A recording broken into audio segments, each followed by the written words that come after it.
että kun sulla on hyviä kavereita, ne kannustaa sua niinku eteenpäin siinä asiassa ja sama niinku perhe ja kaikki nämä niinku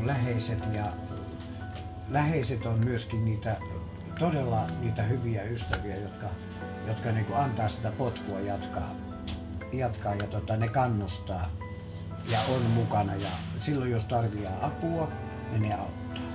Koska se on meille jokaiselle tärkeä. Oli se sitten tämä ammatti tai ihan mitä.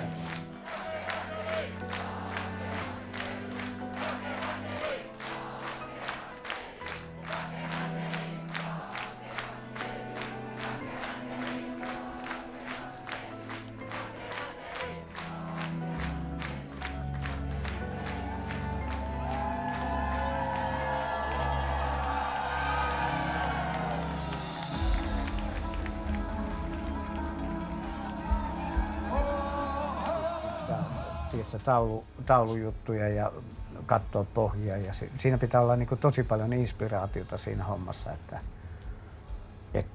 Mutta se on jännä juttu, että se on vähän niin kuin laulaminen ja maalaaminen kuuluu siihen kategoriaan, että sit kun se inspiraatio iskee, niin se ei katso sitä yhtä, että onko se yö tai päivä, aamu tai ilta.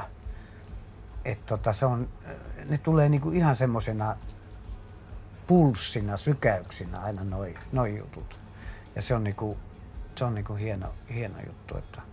Sitten kun mä myyn mikrofonin pois, niin sitten mä rupeen, sitten mä maalaan 8 tuntia päivässä.